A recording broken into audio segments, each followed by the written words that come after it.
Hello, God bless you. Welcome to this video. Now, if you know someone struggling with masturbation, I want to encourage that you send this video to that person. And if you are the one, I encourage that you watch through to the end, because I will be sharing with you how to overcome masturbation. Now, in part 1, of course, this is part 3.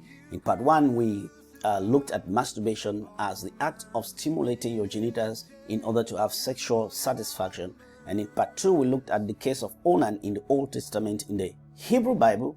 Why? Because many preachers use it in order to, try to help people out of masturbation. But we established that God didn't punish Onan because of masturbation.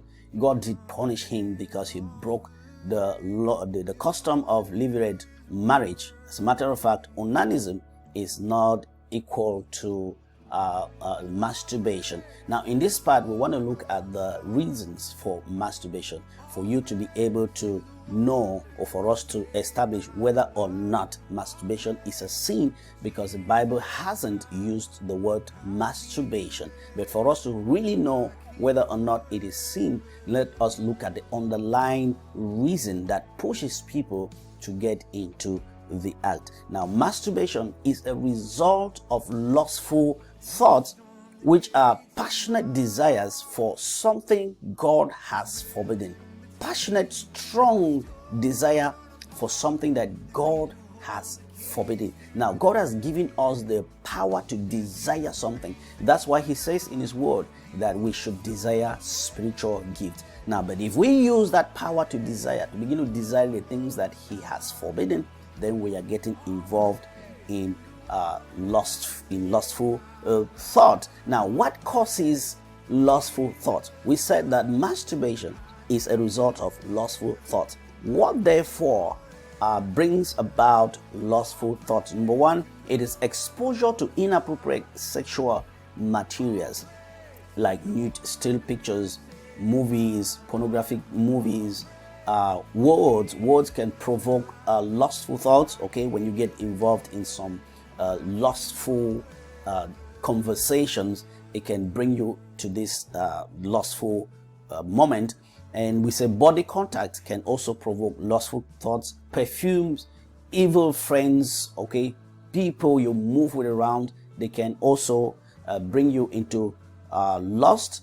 And we say that the will to dwell on such thoughts or inability to reject them. When the thoughts come up, you sometimes want to dwell on them. You want to think more. You want to really get involved in the thinking. Okay, you have the will to think, or you are just unable to reject the lustful thoughts. The more you think, the more you get into it, the more it becomes very strong, and the more it pushes you to masturbation. Demonic influences as well, you can have that as a result of a demonic activity in you.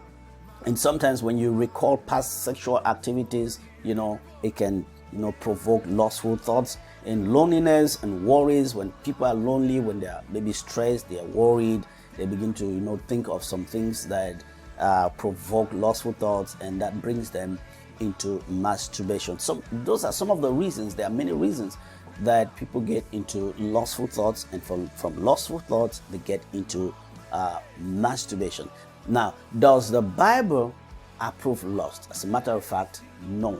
As we can see what Jesus said in the book of Matthew chapter 5, He said, if you look at a woman with lustful intent, okay, just looking at a woman with lustful intent, you have already committed the sin in your heart. Remember, I said that one of the reasons or the causes of lust is when you expose yourself to sensual, expose yourself to nude picture or immoral or sexually attractive materials. When you look at a woman, she is sexually attractive, you have that lustful intent in you, you already have committed that sin of adultery or fornication in your heart. So masturbation is sexual immorality. Masturbation is sexual immorality, which is from the Greek word porneia, used about 25 times in the Greek Bible. Now, sexual immorality is any type of sexual expression that is outside the boundaries of